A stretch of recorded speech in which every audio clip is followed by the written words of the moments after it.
Welcome to Facts TV News, where everything is true. Man shot and killed in St. Anne.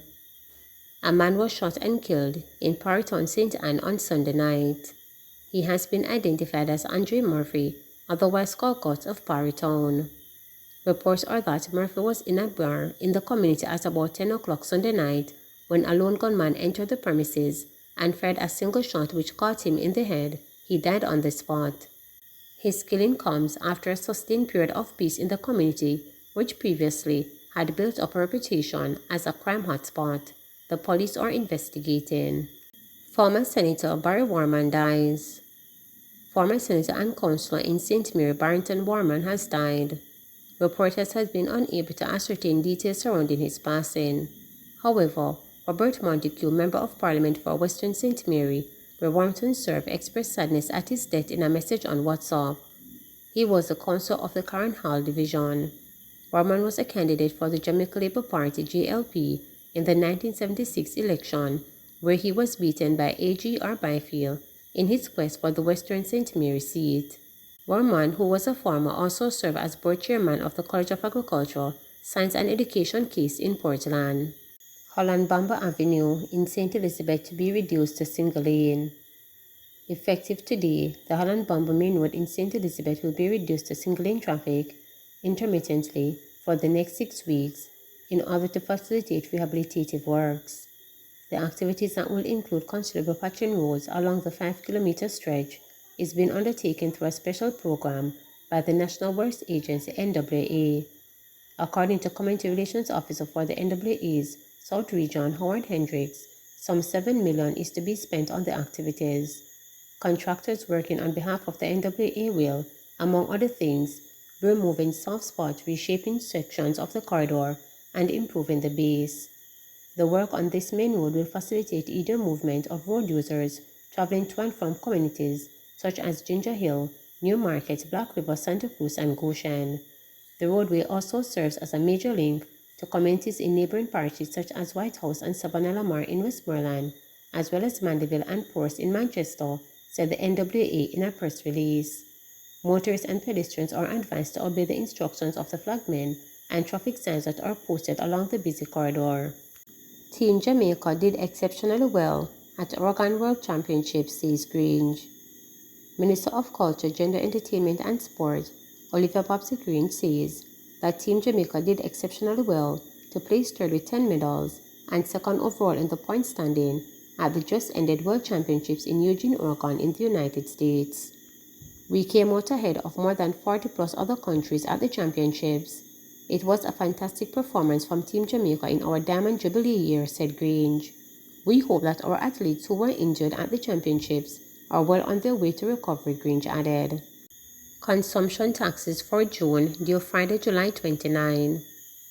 Tax Administration Jamaica TAJ is reminding business persons that consumption taxes for the month of June are due this Friday, July 29, to include GCT, SCT, TCT, and GART. This is in keeping with the requirement for these taxpayers to make their monthly consumption tax returns and payments on the last working day of the month after the end of the taxable period, the TAJ said. Therefore, consumption tax filed and paid after the last working day of the month will be considered late and the necessary penalties and interest charges applied, the entity said in a press release. Taxpayers are reminded that they have several payments options at their fingertips online via www.jamaicatax.gov.jm using a valid credit card or other banking card with credit card features such as Vista Debit Card. Scotiabank customers are also able to use Scotia's electronic funds transfer via TAJ's website, which allows users to make an ACH payment from their bank account directly to the TAJ's bank account, as well as via National Commercial Bank online platform by adding TAJ as a payee. Persons may also opt to use the new direct funds transfer process that allows them to make transfers from any commercial bank to TAJ's bank account and then generate their own receipt on the TAJ website. Additionally, all business persons registered to collect GCT are reminded that they must file their GCT returns online via Tax Administration Jamaica online portal at www.gctjamaica.gov.jm jamaicatalks.gov.jm. This means that GCT returns from all categories of business persons must be filed using TAJ's online facility, as these returns will not be accepted at tax offices. TAJ is, however, reminding business persons that they can still get support to file GCT returns online, as well as guidance to use any of the alternative payment channels through its customer service center at 888-829-4357 or by visiting the How to tab on the TAJ website www.jamaicatalks.gov.jm, the agency said. Facilities at Bellevue Hospital to be expanded. A new 100-bed neuropsychiatric facility is to be established at the Bellevue Hospital as part of the structural reorganization of the institution to improve operations and improve service delivery. Health and Wellness Minister Dr. Christopher Tufton said the reorganization will see the hospital being split into two entities, the neuropsychological facility, which would serve Kingston and St. Andrew, and an adult care facility, which would model a residential nursing home facility for the over 400 long-stay residents' social cases that have been discharged. The idea is to treat people in the communities, have a small institution for severe cases that require that kind of medical attention. The idea is not keeping admitting people. The idea is to get society to be part of the therapy and the recognition that the problem exists, which is why we need to mainstream the mental wellness agenda, he explained while speaking at the hospital Staff Wellness Day and award ceremony held last week.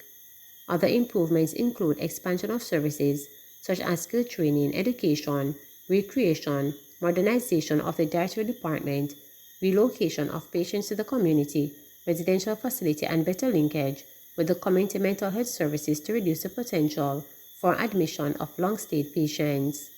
Tufton, in his remarks at the ceremony held at the hospital's Windward Road address in Kingston, said a master plan committee is to be established which will lead the reorganization of the facility. We have some plans for this institution. Some of those plans have already started, and I want to commend the team led by the chair of those efforts. Development of a project proposal for professional assessment of the compound with an aim to relook at the structure and develop architectural design, he added. The Bellevue Hospital was established to provide care for mentally ill clients.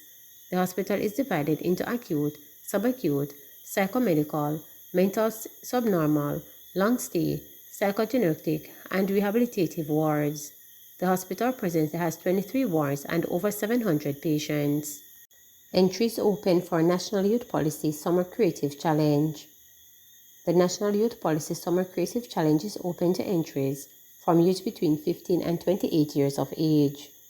The competition aims to create a public education awareness campaign to sensitize young people on the revised 2017 to 2030 Youth Policy under the Ministry of Education and Youth. This year's participants are required to submit a creative piece that focuses on at least one of the 6 priority areas of the policy. The areas are education and training, health and wellness, employment and entrepreneurship, youth participation, social inclusion and reintegration, and institution and youth sector arrangements. The deadline for submission is Thursday, August 18. Its launch follows the recognition of the 2021-2022 Youth Policy Ambassador, 18-year-old Samantha Blake, who won the 2021 competition. She presented a script for a play known as Ghetto Prosperity, which features a female protagonist who lives in an inner-city community and who overcomes financial and life challenges. Blake was awarded by the Portfolio Minister Favour Williams at the Ministry in Kingston recently. Her tenure as the Youth Policy Ambassador will end in November this year. In her remarks, Williams emphasized that the ministry truly wants to hear the voices of the young people.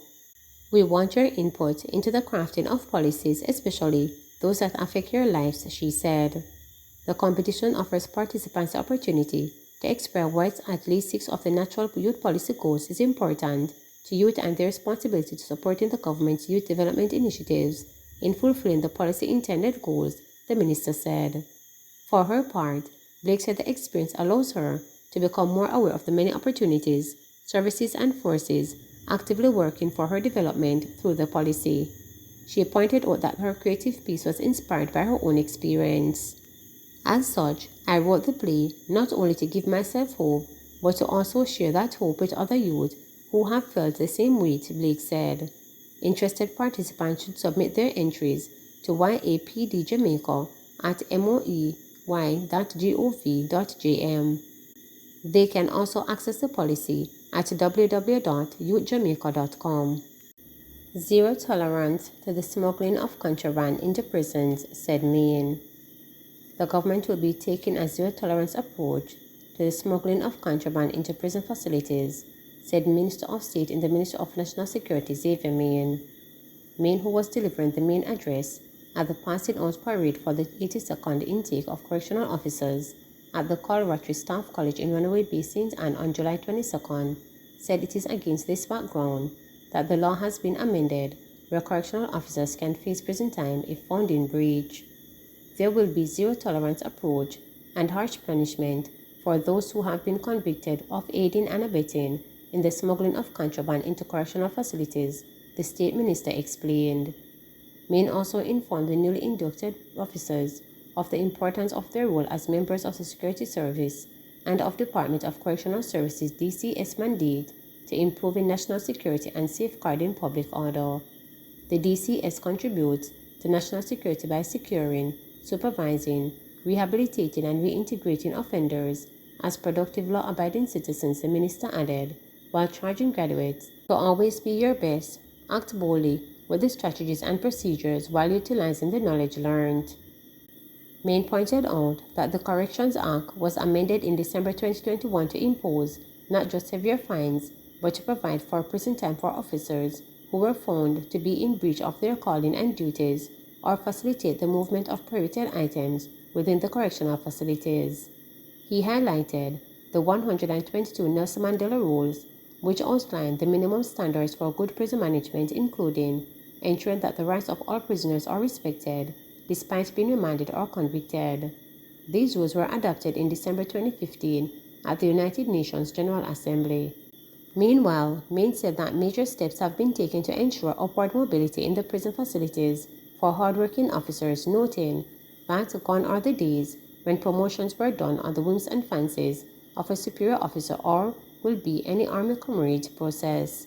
I say to you officers today, and this is important for you to know, that hard work, dedication, and commitment will be matched by the requisite rewards and lead to elevation within the service, he said. The state minister said the government is committed to providing the DCS with the necessary legislative support to achieve a reduction in reoffending through the implementation of policies and strategies that will aid in the rehabilitation and reintegration of wards of the state. The ceremony marked the end of the 14th week of training for 64 new recruits at the college. Please remember to subscribe, like, share, and click the notification bell for daily updates.